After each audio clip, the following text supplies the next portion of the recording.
Episode 246। करण ने आश्चर्य से सिर घुमाया। उसने आयुष को शामिल होने के लिए नहीं मनाया था। क्या चटर्जी परिवार ने खुद ही इसमें कूदने का फैसला किया था? निखिल ने भी थोड़ा हैरान होकर पूछा, ये तुम्हारे पिताजी का फैसला था? आयुष ने गंभीरता से जवाब दिया, पहले करण ने मल्होत्रा परिवार से निपटने की बात कही थी। मैंने इस बारे में अपने पिताजी से बात की थी।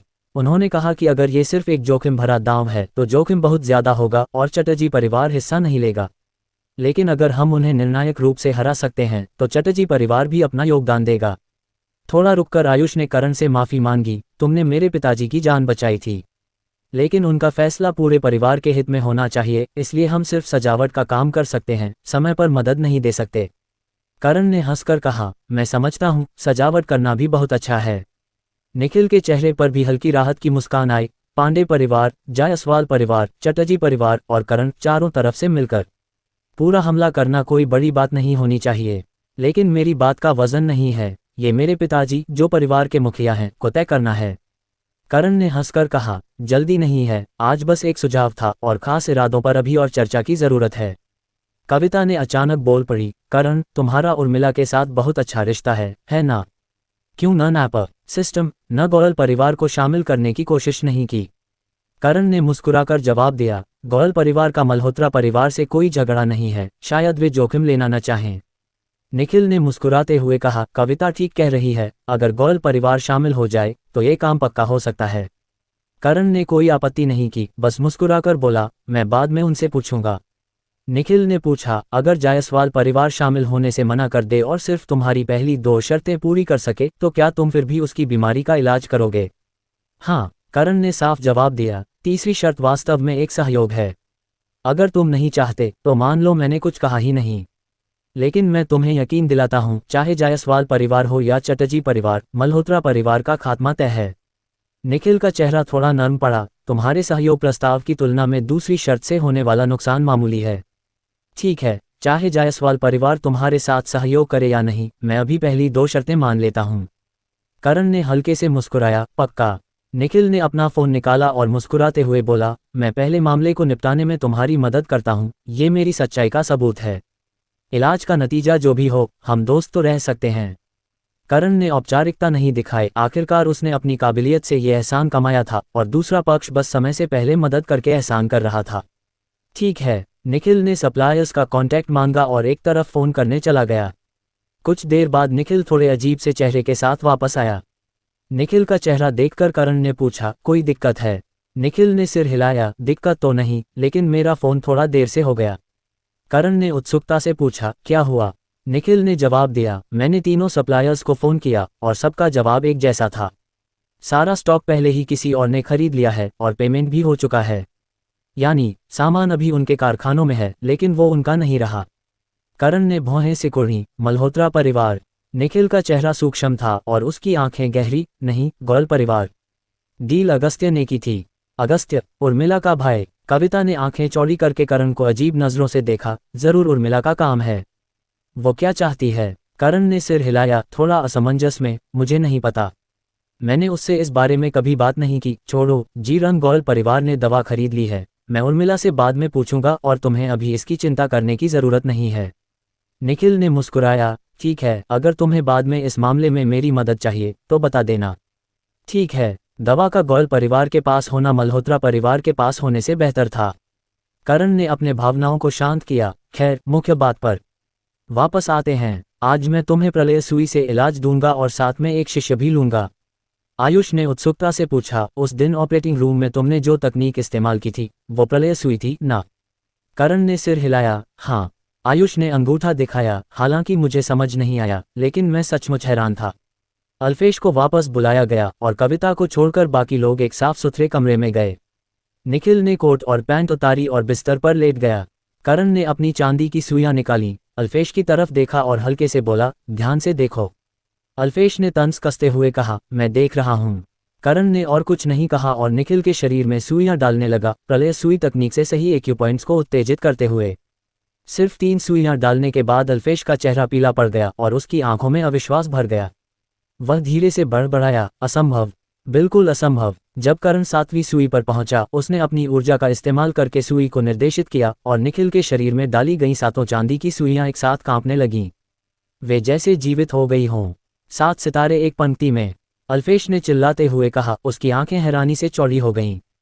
करण को देखते हुए उसका चेहरा पूरी तरह से आश्चर्य और अविश्वास से भरा था। तुम सचमुच प्रलय सुई तकनीक जानते हो? करण ने उदास अल्फेश को नजरअंदाज किया और एक्यूपंक्चर जारी रखा। आखिरकार 7 सितारों के साथ प्रलय सुई करना बहुत ज्यादा मानसिक एकाग्रता मांगता था। सुई के हल्के हल्के कांपने के साथ निखिल को अपने शरीर में हल्का कर्ट सा महसूस हुआ, जैसे बिजली का झटका लग रहा हो। साथ ही उसे खटेपन और सूजन के बीच धीरे धीरे गर्मी का एहसास होने लगा। 10 मिनट बाद करण रुक गया। उसके माथे पर पसीना आ चुका था। आयुष ने यह दृश्य देखा और करण की चमत्कारी एक्यूपंक्चर तकनीक से हैरान रह गया। उसने धीरे से पूछा, हो गया? करण ने गहरी सांस ली, निखिल के शरीर से चांदी की सुइयां निकाली, उन्हें सुई बॉक्स में वापस रखा और मुस्कुराते हुए बोला, पहले सत्र के लिए इतना काफी है। ये एक जटिल बीमारी है और एक सत्र से ठीक नहीं होगी। 2 और सत्र चाहिए, बीच में दवाइयां और रोजाना औषधीय स्नान। इलाज को बीच में नहीं छोड़ सकते। निखिल उठकर बैठ गया और उसकी करण की ओर देखने वाली नजरें प्रशंसा से भरी थीं। तुमने बहुत मेहनत की, देखो कितना पसीना आ गया।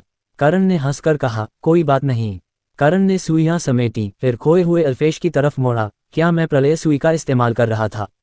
अल्फेश का चेहरा लाल हो गया। उसने दांत पीसे, बिना कुछ कहे घुटनों के बल बैठ गया और करण को 3 बार माथा टेका। मास्टर, बोला। करण ने ठंडे स्वर में कहा, तुम जा सकते हो। मैं ये बात किसी को नहीं बताऊंगा। आगे से थोड़ा विनम्र रहना। अल्फेश का चेहरा शर्मिंदगी से लाल हो गया। हाँ मास्टर, आपकी सलाह के लिए धन्यवाद। अल्फेश उठा, बिना करण को अलविदा कहे जल्दी से चला गया। आयुष ने हैरानी से कहा, उसने सचमुच माथा टेका और मास्टर कहा। मुझे लगा वो बेशर्मी करेगा। करण ने हंसकर कहा, ये सिर्फ एक शर्त थी। जैसा उसने कहा, ये शिक्षक सम्मान की शर्त थी, न कि सचमुच मास्टर बनने की। वो नाथूराम का शिष्य है। अगर वो शर्त का परिणाम भी स्वीकार न करे तो इसका मतलब नाथूराम सचमुच सड़ चुका है। निखिल ने अपने कपड़े पहने, आज सचमुच आंखें खुल गईं। करण, तुम्हारी उम्र में इतनी जबरदस्त कल्टीवेशन ताकत, शानदार ड्राइविंग स्किल्स और कमाल की मेडिकल स्किल्स, तुमने ये सब सीखने का समय कहाँ से निकाला? करण ने हल्के से मुस्कुराया, मुझे जीनियस समझ लो। जीनियस को आम मापदंडों से नहीं मापा जा सकता। निखिल ने हंसकर कहा, सचमुच? दुनिया में हमेशा कुछ असाधारण लोग होते हैं जो कमाल के और प्रेरणादायक होते हैं।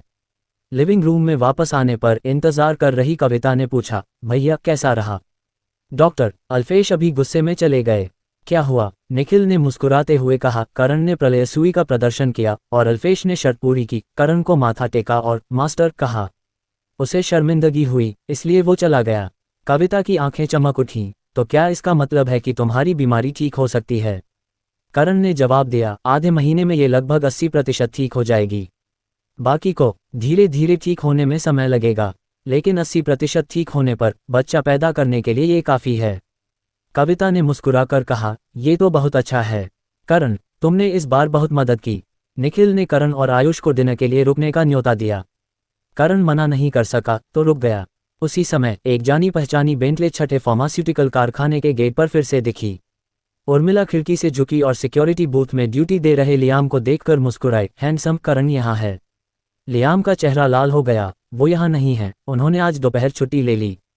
उर्मिला थोड़ी हैरान हुई, ऑफिस टाइम में काम छोड़ दिया, हमेशा लापरवाह रहता है। अच्छा, तुम्हें पता है वो कहाँ गया? लियाम ने जवाब दिया, पता नहीं, उन्होंने कुछ बताया नहीं। उर्मिला ने सोचा, क्या जनरल मैनेजर प्रियंका यहाँ हैं? लियाम ने सिर हिलाया, हाँ, जनरल मैनेजर प्रियंका यहाँ हैं। उर्मिला ने हल्के से हंसकर कहा, तो मेरे लिए एक फ़ोन कर दो और जनरल मैनेजर प्रियंका को बता दो कि मैं यहाँ हूँ, उनके कारखाने के लिए ज़रूरी कच्चे माल की बात करने। मेरा सरनेम गोयल है। लियाम ने सिर हिलाया, ज़रा रुकिए, मैं चेक करता हूँ। प्रोटोकॉल के बाद लियाम ने बैरियर उठाया, जनरल मैनेजर प्रियंका अपने ऑफिस में तुम्हारा इंतज़ार कर रही हैं। तुम सीधे वहाँ जा सकती हो और गाड़ी वहाँ पार्क कर सकती हो। ठीक है, शुक्रिया, उर्मिला ने कृतज्ञता से कहा और बेंटले कारखाने में घुस गई। उर्मिला ने मेकअप मिरर निकाला, अपने बाल ठीक किए और खुद को शीशे में देखा। संतुष्ट होकर उसने गाड़ी का दरवाज़ा खोला और उतर गई। ऑफिस बिल्डिंग में घुसकर उसने रिसेप्शनिस्ट से रास्ता पूछा और निर्देशों के अनुसार प्रेसिडेंट ऑफिस पहुंची। प्रियंका अपनी कुर्सी पर बैठी थी और उर्मिला को देखते ही उनकी आंखें चमक उठीं। वह मन ही मन तारीफ करने लगी, कितनी खूबसूरत औरत, खासकर उसका नारीत्व। मुझे भी एक औरत होने के नाते एक पल के लिए आकर्षण महसूस हुआ। प्रियंका खड़ी हुई और मुस्कुराई, मिस गोयल नमस्ते। उर्मिला ने प्रियंका को देखा, उसकी आंखें भी चमक उठीं। प्रियंका का ठंडा और अलौकिक स्वभाव इतना ताज़ा था। जनरल मैनेजर प्रियंका नमस्ते। दोनों गोरी हथेलियां एक दूसरे से मिलीं और दोनों की आंखों में एक सूक्ष्म भाव था। करण की पत्नी इतनी खूबसूरत है, उसका स्वभाव सचमुच प्रभावशाली है, जो लोगों को उसे जीतने की इच्छा जगाता है। ऐसी औरत के साथ क्या वो बिस्तर पर भी अपनी ठंडी रवैया बनाए रख सकती है? उर्मिला का मूड सूक्ष्म था और उसके विचार थोड़े भटक रहे थे। प्रियंका ने उर्मिला के नारीपूर्ण चेहरे को देखा और उसके दिल में गुप्त रूप से जलन हुई। ऐसी औरत पुरुषों के लिए सबसे ज्यादा आकर्षक होती है, सिर से पांव तक पूरी तरह से नारीत्व। करण को भी जरूर उसकी ओर आकर्षित होना चाहिए। दोनों ने चुंबन किया है और करण ने उसे छुआ है। प्रियंका का दिल बेवजह थोड़ा कड़वा हो गया। दोनों थोड़ा खोए हुए थे, अनजाने में एक दूसरे का हाथ ज्यादा देर तक पकड़े रहे, लेकिन किसी को इसका एहसास नहीं हुआ। जब उनकी नजरें हवा में फिर से मिलीं, तब वे अचानक होश में आईं और एक साथ हाथ छोड़ दिए। मिस गोयल, कृपया बैठिए। प्रियंका ने उर्मिला को बैठने के लिए कहा, फिर चाय के कैबिनेट की ओर गई और मुस्कुराते हुए पूछा, चाय, कॉफी या सादा पानी? चाय, धन्यवाद। प्रियंका ने चाय पत्ती निकाली और उर्मिला के लिए खुद एक कप चाय बनाई, फिर उसे लाकर दिया।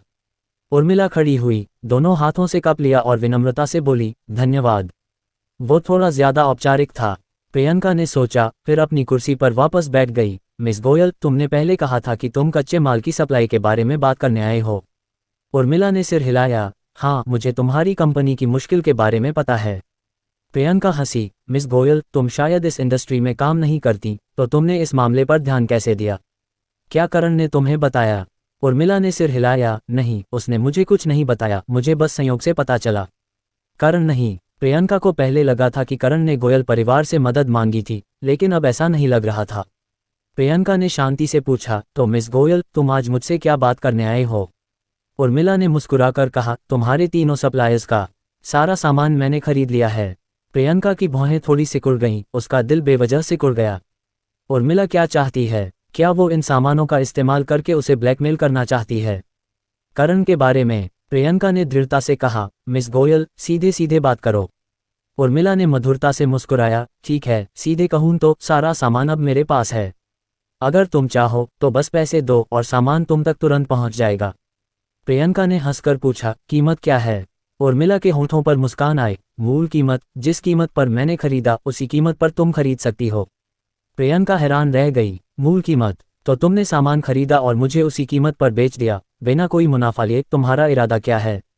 उर्मिला की आंखों में मजा सा चमका, जैसे प्रियंका की हैरानी उसे खुश कर रही हो। क्या तुमने सोचा कि मैंने ये सामान कीमत बढ़ाकर तुम्हें बेचने के लिए खरीदा? प्रियंका ने उर्मिला की चमकीली आंखों को देखा, जो साफ शरद ऋतु के पानी की तरह थीं, और धीरे से पूछा, क्या तुम मेरी मदद करने के लिए ये कर रही हो, या करण की? उर्मिला ने हल्के से हंसकर कहा, हाँ, करण और मैं दोस्त हैं और वो मुझसे मदद मांगने में शर्मा रहा था। मुझे संयोग से पता चला तो मैंने मौका ले लिया और उसकी मदद कर दी, और साथ ही तुमसे मिलना चाहती थी। मैंने सुना है कि उसकी पत्नी परी जैसी खूबसूरत है, और आज देखकर सचमुच यकीन हो गया। मैं एक औरत होने के बावजूद प्रभावित हो गई। प्रियंका को एक पल के लिए समझ नहीं आया कि उर्मिला की बात का जवाब कैसे दे। करण ने उसकी तारीफ परी जैसी खूबसूरत के रूप में की थी। असंभव, ये जरूर उर्मिला ने खुद जोड़ा होगा। करण ने उससे मदद नहीं मांगी, फिर भी उसने अपनी मर्जी से मदद की। और मदद करने के बाद उसने करण को नहीं बताया, बल्कि सीधे प्रियंका से मिलने आ गई, ये कहकर कि वो उससे मिलना चाहती थी। क्या उर्मिला को करण से प्यार हो गया है? इस मामले का बहाना बनाकर प्रियंका से मिलने आई। क्या वो उसका मिजाज भांपना चाहती थी और करण के इरादों को समझना चाहती थी? तुम और करण। प्रियंका ने अपनी बात पूरी नहीं की, उर्मिला को देखते हुए उसका जवाब इंतजार करने लगी। उर्मिला ने हल्के से हंसकर कहा, मिस प्रियंका, ज्यादा मत सोचो। करण और मैं सिर्फ दोस्त हैं। इस बार बस दोस्तों की मदद की बात है। हम मल्होत्रा परिवार से सीधे टकराना नहीं चाहते थे, इसलिए ये चक्करदार तरीका अपनाया ताकि अपनी स्थिति जाहिर हो सके। लेकिन मुझे यकीन है कि इसके बाद मल्होत्रा परिवार तुम्हारी कच्चे माल की सप्लाई नहीं रोकेगा। दोस्तों की मदद? मुझे क्यों नहीं यकीन हो रहा? प्रियंका ने धीरे से हंसकर कहा, मुझे ये बात करण को बतानी चाहिए थी, वरना वो बाद में मुझ पर गुस्सा होगा। उर्मिला ने सिर हिलाया, जरूरत नहीं।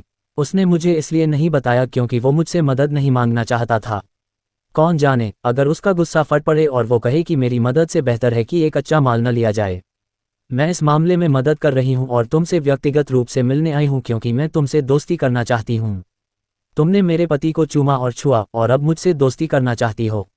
उसका गुस्सा, तुम्हारा वर्णन ऐसा क्यों है जैसे तुम करण के बहुत करीब हो। प्रियंका ने एक पल के लिए हिचकिचाया लेकिन आखिरकार पूछ ही लिया, मुझे समझ नहीं आ रहा, तुम दोनों के बीच जो हुआ और तुम्हारा रिश्ता जानने के बाद तुम मुझसे दोस्ती क्यों करना चाहती हो। उर्मिला ने पलकें झपकाईं, उसका चेहरा सूक्ष्म था। हमारा मामला। प्रियंका ने सिर हिलाया, जिस दिन तुम दोनों मिले बार के बाहर उसने तुम्हारे साथ जो किया। उर्मिला को अभी भी घबराहट थी। क्या प्रियंका को पता था कि उसने और करण ने साथ सोया था? अब जब प्रियंका ने ये कहा तो उर्मिला को राहत मिली, लेकिन न जाने क्यों थोड़ी निराशा भी हुई। उर्मिला ने हंसकर अपनी भावनाओं को छिपाया, हमने एक ड्रिंक की थी और सब मजाक में था। मुझे कोई परवाह नहीं। क्या जनरल मैनेजर प्रियंका बहुत गुस्सा थी?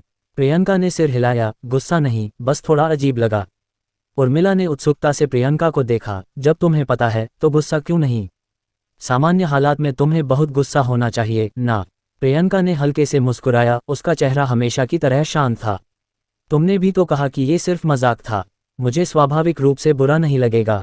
और वैसे भी जब तक एक आदमी का दिल नहीं बदलता उसे हमेशा पता होता है कि उसका घर कहाँ है। अगर उसका दिल बदल जाए तो मेरे गुस्से का क्या फ़ायदा? उर्मिला ने प्रियंका की आत्मविश्वास भरी नज़रों को देखा और एक पल के लिए उसकी सोच समझ नहीं पाए। क्या वो सचमुच बेपरवाह थी या गुस्से को छिपाकर शांत होने का नाटक कर रही थी? उर्मिला ने हंसकर कहा, आज मैं करण की मदद कर रही हूँ, ये हमारी पहली मुलाकात का तोहफा है। उस दिन हम दरवाजे पर मिले थे और मुझे डर था कि तुमने हमें गलत समझ लिया होगा, इसलिए इस मौके का फ़ायदा उठाकर मैंने स्पष्ट किया। प्रियंका ने मुस्कुराकर सिर हिलाया, मैंने गलत नहीं समझा और मैं गुस्सा भी नहीं हूँ। तुम करण की दोस्त हो। जहाँ तक कच्चे माल की बात है, इसे मैं सीधे स्वीकार नहीं कर सकती। मैं करण से कहूंगी कि वो तुमसे संपर्क करे, ठीक है?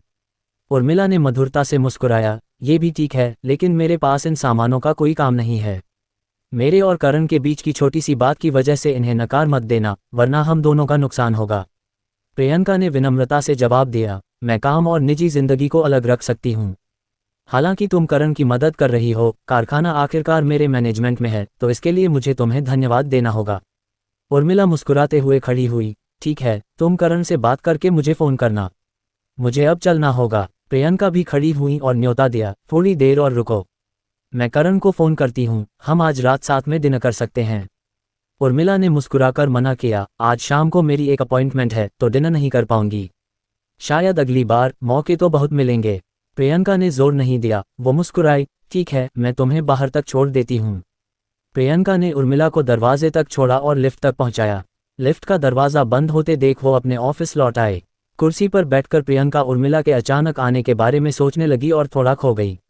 उसका मतलब क्या था? क्या वो करण को छीनना चाहती थी और आज का आना एक युद्ध की घोषणा थी? ये मानना पड़ता है कि उर्मिला बहुत खूबसूरत और नारीपूर्ण थी। गौरल परिवार की मिस होने के नाते वो एकदम परफेक्ट, गोरी, अमीर और खूबसूरत थी। करण के साथ उसके रिश्ते को देखते हुए अगर वो सचमुच उर्मिला से प्यार कर ले तो उसे चुनना स्वाभाविक होगा। प्रियंका ने फ़ोन उठाया और करण का नंबर डायल किया। इस वक्त करण जायसवाल गार्डन में था। जायसवाल भाई बहन और आयुष के साथ चाय पीते हुए बातें कर रहा था। मैं एक कॉल लेता हूँ। करण एक तरफ गया और फ़ोन उठाया। प्रियंका ने धीरे से कहा, गौरल परिवार की मिस अभी मुझसे मिलने आई थी। करण का दिल अचानक तेजी से धड़कने लगा। उर्मिला प्रियंका से मिलने गई थी। वो क्या चाहती थी? करण ने पूछा, वो तुमसे क्या चाहती थी? उसे तो तुम्हें जानना भी नहीं चाहिए ना? प्रियंका ने जवाब दिया, वो कच्चा माल देने आई थी और कहा कि वो मुझसे दोस्ती करना चाहती है। करण की आंखें चौड़ी हो गईं, उसका चेहरा अजीब सा हो गया। दोस्ती करना? मैं अभी जायसवाल परिवार के पास हूँ और मैंने निखिल से कच्चे माल की समस्या हल करने को कहा था। उसने भी फ़ोन किया, लेकिन सप्लायर्स ने बताया कि गोयल परिवार ने सारा सामान खरीद लिया है और वो डील उर्मिला के भाई अगस्त्य ने की थी। उसने तुमसे क्या कहा? करण ने जायसवाल परिवार से मदद मांगी थी। प्रियंका करण की काबिलियत पर हैरान थी। वो पहली बार चंडीगढ़ आया था और यहाँ का माहौल उसके लिए अनजान था, लेकिन उसने इतने कम समय में अपनी नेटवर्क बना ली और ताकतवर लोगों से मदद हासिल कर ली। उसने कहा कि उसने सारे सामान के पैसे दे दिए हैं और मैं मूल कीमत पर सारा सामान वापस खरीद सकती हूँ, जैसे उसने हमारे लिए सप्लायर से सामान लिया हो। हालांकि उसने मल्होत्रा परिवार से सीधे टकराव नहीं किया, लेकिन उसने अपनी स्थिति साफ कर दी। उसने ये भी कहा कि इसके बाद मल्होत्रा परिवार हमें सामान रोकने की कोशिश नहीं करेगा। करण एक पल के लिए बोल नहीं पाया। उर्मिला क्या कर रही थी? उसने बिना बताए चुपके से मदद की और सीधे प्रियंका से मिलने चली गई। करण ने प्रियंका और उर्मिला को एक साथ बैठकर बात करते हुए की तस्वीर अपने दिमाग में बनाई और थोड़ा बेचैन हो गया। ये औरतें क्या सोच रही थीं? प्रियंका से दोस्ती करना। हालांकि उसके लहजे से लग रहा था कि उसने उनके सोने की बात नहीं की। लगता है उसने रेसिंग की शर्त को गुप्त रखा था। प्रियंका ने पूछा, मैंने अभी कोई रुख नहीं लिया है। क्या हमें ये सामान स्वीकार करना चाहिए? क्यों नहीं स्वीकार करेंगे? करण ने बिना हिचक जवाब दिया, हम कच्चे माल की कमी की वजह से प्रोडक्शन बंद करने की कगार पर हैं। हम पैसे देने से मना नहीं कर रहे। जहां तक एहसान की बात है, मैं मौका मिलने पर उसे चुकता कर दूंगा। प्रियंका 2 सेकंड के लिए चुप रही। एहसान चुकाना मुश्किल होता है। अगर वो तुमसे कुछ ऐसा करने को कहे जो तुम नहीं करना चाहते। करण ने हंसकर कहा, अगर मैं नहीं करना चाहता तो कोई और तरीका ढूंढ लूंगा एहसान चुकाने का। उसने खुद एहसान किया, मैंने उससे मांगा नहीं। वो ये तय नहीं कर सकती कि मैं इसे कैसे चुकाऊं। और अगर उसने मदद नहीं की होती तो निखिल वैसे भी ये समस्या हल कर देता। तो मैं एहसान याद रखूंगा, लेकिन ये कोई बड़ी बात नहीं है। प्रियंका ने हल्के से हम किया, क्या तुम्हें लगता है कि वो तुम्हें पसंद करने लगी है? करण का दिल अचानक तेजी से धड़कने लगा, मुझे नहीं लगता। उसे पता है कि मैं शादीशुदा हूं और तुम मेरी पत्नी हो। वो गोयल परिवार की मिस है तो शायद ही किसी शादीशुदा आदमी को पसंद करे। प्रियंका हंसी, बस एक अंदाजा था। तुम बहुत काबिल हो और मिस गोयल बहुत अच्छी, बहुत खूबसूरत और नारीपूर्ण है। उसका परिवार भी अच्छा है। अगर तुम उसे पसंद करते हो तो सोच सकते हो, क्योंकि 3 महीने जल्दी बीत जाएंगे। करण की भौहें चढ़ गईं। प्रियंका का मतलब क्या था? क्या वो उसे धक्का दे रही थी या टेस्ट कर रही थी? करण ने हंसकर कहा, मेरे कोई ऐसे इरादे नहीं हैं। सच कहूं, मेरा स्वभाव थोड़ा जंगली है और मैंने अभी पूरी तरह से एक जगह बसने के बारे में नहीं सोचा। और मैं ऐसा इंसान हूं जिसे काबू करना मुश्किल है। मेरे पास कुछ आकर्षक गुण हो सकते हैं, लेकिन कुछ ऐसी चीजें भी हैं जो लोगों को खटकती हैं। तो मैं ऐसा नहीं हूं कि लोग मेरे पीछे पागल हों। प्रियंका हंसी, खैर मैंने तुम्हें चेतावनी दे दी। अगर तुम कुछ मिस कर दो तो मुझे दोष मत देना कि मैंने तुम्हें मौका नहीं दिया। करण ने हंसकर कहा, तुम सचमुच मुझे धक्का देना चाहती हो? क्या तुमने मेरे साथ रहने के बारे में कभी नहीं सोचा? मैं वास्तव में इतना बुरा इंसान नहीं हूं। प्रियंका ने हल्के से हंसकर कहा, तुमने खुद नहीं कहा कि तुमने बसने के बारे में नहीं सोचा और जंगली घूमना चाहते हो। मैं तुम्हें क्यों पकड़ूं? अगर मैं ऐसा करूं और फिर तुम बाहर के प्रलोभनों का विरोध न कर सको तो क्या तुम मुझे दोष नहीं दोगे? करण को एक पल के लिए जवाब नहीं सूझा तो उसने विषय बदल दिया, मैं उसे फोन करके पूछता हूं कि माजरा क्या है। मैं तुम्हें बाद में बताऊंगा जब ये सुलझ जाए। किसी भी हाल में हमें कंपनी का प्रोडक्शन चालू रखना है। प्रियंका को भी समझ नहीं आ रहा था कि बात को कैसे आगे बढ़ाए। और बात करने से संवेदनशील विषय छू जाएंगे। ठीक है, मैं तुम्हारे मैसेज का इंतजार करूंगी। फोन कटने के बाद करण ने उनकी बातचीत के बारे में सोचा और उसका मूड थोड़ा बदल गया। औरत का दिल समंदर की तरह गहरा होता है, समझना मुश्किल। करण ने फिर उर्मिला को फोन किया। हेलो, करण ने हंसकर कहा, मुझे अभी मेरी पत्नी का फोन आया। तुम कारखाने गई थीं? उर्मिला ने हंसते हुए पूछा, तुम अभी कहाँ हो? करण ने जवाब दिया, मैं बाहर हूँ, किसी की मेडिकल समस्या में मदद कर रहा हूँ। उर्मिला ने हंसकर कहा, तुम्हारे पास मेडिकल लाइसेंस भी नहीं है, फिर भी तुम्हारी प्रैक्टिस इतनी पॉपुलर है। तुम्हारे मरीजों का कोई अंत नहीं। करण ने हंसकर जवाब दिया, मैं दोस्तों के भरोसे जीता हूँ। वो मेरी रोजी रोटी चलाते हैं। छोड़ो ये, तुम क्या कर रही थी? तुम मेरी पत्नी से मिलने क्यों गईं और उससे दोस्ती करना चाहती थी? उर्मिला ने आह भरी, मुझे नहीं पता था कि तुम इतने कमाल के इंसान हो। अपनी पत्नी को हमारे बार वाले अंतरंग पल के बारे में बता दिया। मैं उस वक्त लगभग घबरा गई थी। मुझे लगा उसे सब कुछ पता है। तुमने उसे पूरी बात क्यों नहीं बताई? करण ने साफ साफ कहा, मैं बेवकूफ़ नहीं हूँ। मैं खुद को क्यों फंसाऊं? उर्मिला हंसी, इसलिए तुम डरे नहीं कि मैं तुम्हारी पत्नी से मिलूंगी। तुमने पहले ही उसे बता दिया था ताकि पहले से तैयार रहो। करण ने आह भरी, योजनाएं बदलावों का साथ नहीं देती। उर्मिला हंसी, चिंता मत करो, मैं अपना वादा निभाऊंगी और तुम्हारी पत्नी को हमारे सोने की बात नहीं बताऊंगी। मुझे उसकी जगह छीनने में कोई दिलचस्पी नहीं है। पुरुष हर दिन एक ही औरत को देखकर थक जाते हैं, चाहे वो कितनी भी खूबसूरत हो। मैं इतनी जल्दी शादी करके घरेलू पत्नी बनकर परिवार की देखभाल नहीं करना चाहती। करण ने हंसकर कहा, ये राहत की बात है। मुझे लगा तुम मेरी पत्नी को चुनौती देने वाली हो। उर्मिला जोर से हंसी, ख्वाब देखते रहो। दरअसल मैं बस तुम्हारी मदद करना चाहती थी और इस मौके का फ़ायदा उठाकर तुम्हारी पत्नी को करीब से देखना चाहती थी कि वो कैसी इंसान है। मैं बाद में तुम्हें कॉन्ट्रैक्ट भेजूंगी। साइन करो, पेमेंट करो और कच्चा माल तुम्हारे कारखाने में पहुंच जाएगा। कीमत वही रहेगी और मैं कोई कमीशन नहीं लूंगी। करण ने आह भरी, तुम थोड़ा कमीशन ले सकती थीं और ज़्यादा कीमत मांग सकती थीं। इतनी निस्वार्थ बनकर तुम मेरी पत्नी को बेचैन कर रही हो। नहीं लूंगी, हाँ हाँ, उर्मिला ने विजयी हंसी हंसी, चाहे तुम्हें डांट पड़ जाए, मुझे तो मजा आ रहा है। याद रखना, तुम मुझ पर एहसानमंद हो। करण ने हल्के से हंसकर कहा, मैंने पहले ही किसी को ढूंढ लिया था और उन्होंने फ़ोन किया तो पता चला कि तुमने कच्चा माल पहले ही ले लिया। तुमने मेरा एक एहसान बर्बाद कर दिया। उर्मिला हैरान हुई, किससे मदद मांगी थी? करण ने बेफिक्री से जवाब दिया, निखिल, मैं अभी जायसवाल परिवार के पास हूँ। ये सुनकर उर्मिला की आवाज़ एक सुर ऊंची हो गई, क्या तुम मेरे पास नहीं आए और कविता और निखिल के पास चले गए? तुम मुझे गुस्सा दिलाने की कोशिश कर रहे हो। वो सचमुच गुस्सा थी। करण ने मुस्कुराते हुए समझाया, मैं निखिल की कोई मदद कर रहा था तो मौके पर यह एहसान मांग लिया। तुम्हें फिर से क्यों परेशान करता? उर्मिला ने हल्के से हंसकर कहा, तुम मुझसे सचमुच संकोच कर रहे हो। करण ने हंसकर कहा, मुझे अपनी स्वतंत्र और कमाल की पर्सनैलिटी बनाए रखनी है ताकि मेरा पुरुष आकर्षण बरकरार रहे। अगर मैं हर समस्या में तुमसे मदद मांगने लगूं तो क्या मैं दूसरों पर निर्भर इंसान नहीं बन जाऊंगा? उस वक्त तुम मुझे पसंद करना तो दूर, शायद दोस्त भी न रहो। उर्मिला हंसी, तुम तो बस खुद की तारीफ करते रहते हो। लेकिन तुम जैसे काबिल इंसान को मैं थोड़ा मोहताज होने की इजाज़त दे सकती हूँ। ख्वाब देखो। करण ने मजाक किया और फिर आधा गंभीर आधा मजाक में विषय टाल दिया। उर्मिला हैरान थी, तुम सचमुच कुछ और हो। चंडीगढ़ आए अभी कुछ ही वक्त हुआ और तुमने इतने सारे लोगों से अच्छे रिश्ते बना लिए, चटर्जी परिवार, जायसवाल परिवार। करण ने हंसकर कहा, ये एक अच्छे डॉक्टर होने का फायदा है। चाहे तुम्हारा परिवार कितना भी ताकतवर हो, इंसान होने के नाते तुम्हें जन्म, बुढ़ापा, बीमारी और मृत्यु का सामना करना पड़ता है और डॉक्टर की ज़रूरत पड़ती है। इससे रिश्ते बनाने के मौके मिलते हैं। उर्मिला ने उत्सुकता से पूछा, क्या निखिल तुमसे इलाज के लिए आया था? करण ने स्वाभाविक रूप से निखिल की निजता का खुलासा नहीं किया और बनावटी कहानी बनाई, उसके कल्टीवेशन की वजह से शरीर में कुछ दिक्कतें थीं तो मैंने एक्यूपंक्चर से उसे ठीक किया। उर्मिला ने पूछा, कोई गंभीर बात तो नहीं? कोई दिक्कत नहीं, कुछ सत्र एक्यूपंक्चर और दवाइयों से ठीक हो जाएगा। करण ने हंसकर बात को वापस लाया, चूंकि तुमने ये मदद की है तो मैं तुम पर एहसानमंद हूँ। तुम मुझसे कुछ मांग सकती हो और अगर मेरे बस में होगा तो मैं मदद करूँगा। ठीक है। उर्मिला बहुत संतुष्ट थी, ये तो बहुत सक्रिय रवैया है। ठीक है, ऐसा ही करते हैं। करण ने टटोलते हुए पूछा, गौल परिवार और मल्होत्रा परिवार के रिश्ते कैसे हैं? उर्मिला ने जवाब दिया, बस सामान्य। न कोई गहरी दुश्मनी है, न कोई मजबूत गठजोड़। क्यों, क्या तुम मल्होत्रा परिवार के खिलाफ जाना चाहते हो? करण ने मुस्कुराकर कहा, तुमने कैसे कच्चे माल की बात अपने भाई से की? उर्मिला हंसी, मैंने बस कहा कि मैं एक दोस्त की छोटी सी मदद कर रही हूँ, कोई बड़ी बात नहीं। मेरे भाई ने एक फ़ोन कॉल से इसे हल कर दिया। करण ने हंसकर कहा, तुम्हारे भाई ने सचमुच बहुत मदद की।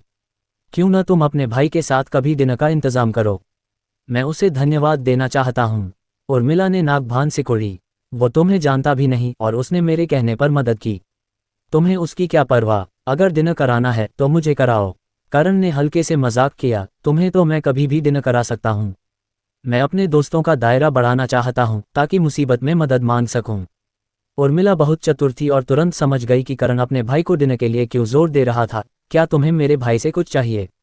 करण ने स्वीकार किया, हाँ, एक तरफ मैं कृतज्ञता जताना चाहता हूँ और दूसरी तरफ मेरे पास एक सहयोग की बात है जिस पर मैं उससे चर्चा करना चाहता हूँ। उर्मिला ने पूछा, सचमुच? हाँ, सचमुच। उर्मिला ने आसानी से मान लिया, ठीक है, मैं उससे पूछूंगी। क्या तुम आज रात फ्री हो? करण के पास हाल फिलहाल कोई प्लान नहीं था तो उसने कहा, आज रात नहीं लेकिन बाकी समय फ्री हूँ। ठीक है, मैं पूछकर तुम्हें बताऊंगी। उस रात डिनर के दौरान किसी ने सहयोग की बात नहीं की। सब ने बस शराब पी और गप्पे मारी। सहयोग की बात तब होगी जब दोनों पक्ष अपने परिवारों से चर्चा करके सहमति बना लेंगे। योजक चिन्ह, योजक चिन्ह, योजक चिन्ह। मल्होत्रा परिवार। तनिष्क ने फ़ोन कट किया, उसके चेहरे पर भारीपन था। वो लिविंग रूम में गया जहां उसके पिताजी नीतीश सोफे पर बैठकर टीवी देख रहे थे। नीतीश ने उसकी ओर देखा और उदासीनता से पूछा, क्या बात है? तनिष्क नीतीश के सामने बैठ गया, मैंने प्रियंका के फार्मास्यूटिकल कारखाने का कच्चा माल रोक दिया था, लेकिन अभी एक फ़ोन आया कि अगस्त्य ने अचानक दखल दिया और सारा कच्चा माल खरीद लिया। जैसा मैंने सोचा था, उसने शायद प्रियंका के लिए ये किया और उसकी समस्या हल कर दी। नीतीश ने भौहें सिकोड़ी, प्रियंका को अगस्त्य कैसे जानता है? क्या अगस्त्य को प्रियंका पसंद है? तनिष्क ने सिर हिलाया, प्रियंका इन दिनों कारखाने में व्यस्त है। उसे अपनी सामाजिक मंडली बढ़ाने का समय नहीं मिला होगा, और वैसे भी वे दोनों अलग अलग दुनिया के हैं, एक दूसरे से मिलना आसान नहीं। अगस्त्य ऐसा नहीं है जो किसी खूबसूरत औरत के लिए अंधा हो जाए। नीतीश ने हंसकर कहा, जब हमें नहीं पता तो फ़ोन करके क्यों न पूछ लें? देखें वो क्या कहते हैं और फिर तय करें कि क्या करना है। तनिष्क ने सिर हिलाया, ठीक है। तनिष्क ने फ़ोन निकाला और अगस्त्य को कॉल किया। थोड़ी बातचीत के बाद उसने फ़ोन कट किया। उसने कहा कि वो प्रियंका को नहीं जानता और उसकी बहन उर्मिला ने उसे एक दोस्त की मदद करने को कहा था, लेकिन उसे नहीं पता कि ये किसके लिए था। उसने ये भी कहा कि उसे नहीं पता था कि मल्होत्रा परिवार इसमें शामिल है। जाहिर है, ये बकवास है। नीतीश हंसा, चूंकि वो हमसे सीधे टकराना नहीं चाहता तो कम से कम कुछ गुंजाइश छोड़ दी। अब जबकि गोयल परिवार शामिल हो गया है, इस मामले को छोड़ दो और कोई और तरीका ढूंढो। तनिष्क ने सोचा, लगता है सारी मुख्य समस्याएं अभी भी करण से जुड़ी हैं। करण की मदद के बिना प्रियंका कुछ भी नहीं है। अगर हम करण को हटा दें तो प्रियंका को साफ करना आसान होगा। नीतीश ने सिर हिलाया, मैं तुम्हें पहले ही याद दिलाना चाहता था। अगर तुम प्रियंका का कारखाना बर्बाद भी कर दो तो करण के रहते कोई फर्क नहीं पड़ेगा। ये तरीका शुरू से गलत था। अब जब तुम्हें मुख्य बात समझ आ गई है तो समस्या हल करो। कोई ऐसा तरीका सोचो जिससे करण को घातक जाल में फंसाकर हमेशा के लिए हटाया जा सके। योजक चिन्ह योजक चिन्ह योजक चिन्ह। ये मेरा भाई अगस्त्य है। भैया, ये करण है, मेरा दोस्त। अगस्त्य लंबा और पतला था, उसका स्वभाव परिष्कृत था, जैसे कोई कमजोर विद्वान। लेकिन उसके हर हाव भाव से करण समझ गया कि वो न सिर्फ एक कल्टीवेटर है बल्कि एक मास्टर भी। और औसत प्रतिभा वाला कल्टीवेटर परिवार का वारिस नहीं बन सकता। कल्टीवेशन परिवार की नींव थी। अगस्त्य ने मुस्कुराकर करण से हाथ मिलाया, उसका रवैया विनम्र था। लेकिन करण उसकी आंखों में छिपी जांच पड़ताल महसूस कर सकता था। ये जांच किसी अजनबी के प्रति सावधानी नहीं थी, बल्कि एक बड़े भाई की अपनी बहन के करीबी पुरुष मित्र के प्रति सतर्कता और सावधानी थी। करण का चेहरा स्वाभाविक रहा, उसने अगस्त्य को खुद को परखने दिया। अगर करण ने उर्मिला के साथ सोया न होता तो शायद वो सीधे कह देता, चिंता मत करो, मैं शादीशुदा हूं और मेरी पत्नी है। लेकिन अब, भले ही अगस्त्य को उसकी स्थिति पता हो, करण को ये कहने का आत्मविश्वास नहीं था। अगर अगस्त्य ने कहा, तुम शादीशुदा होकर भी मेरी बहन के साथ अंतरंग हो रहे हो, तो करण को जवाब ही नहीं सूझता। तीनों बैठ गए, खाना और पे परोसे गए। करण ने अपना गिलास उठाया और कहा, मिस्टर गोयल, फार्मास्यूटिकल कारखाने के कच्चे माल के मामले में परेशानी के लिए माफ़ी चाहता हूँ। अगस्त्य हंसा, मिस्टर करण, तुम बहुत औपचारिक हो रहे हो। जब उर्मिला ने मदद मांगी तो मुझे, उसके भाई होने के नाते, उसकी बात माननी पड़ी ना। अगस्त्य के जवाब से करण को बता रहा था कि उसने अपनी बहन की खातिर मदद की थी और इसका करण से कोई लेना देना नहीं था। करण को कोई परवाह नहीं थी। कृतज्ञता जताना सिर्फ एक औपचारिकता थी और दूसरा पक्ष इसे कितना गंभीरता से लेता है, ये उसकी मर्जी।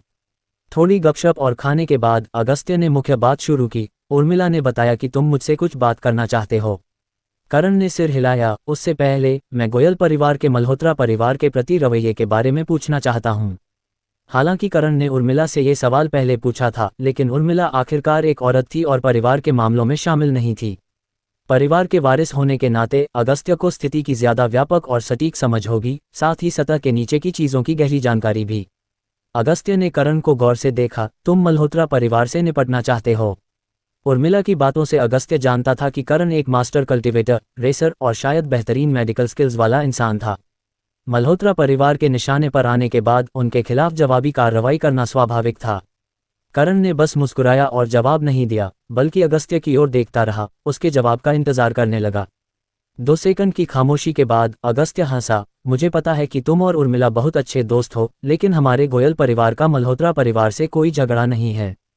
छोटे मोटे मामलों में हम मदद कर सकते हैं, लेकिन मल्होत्रा परिवार के खिलाफ खास तौर पर कुछ नहीं करेंगे। हमें बेवजह मुसीबत मोल लेने की जरूरत नहीं है।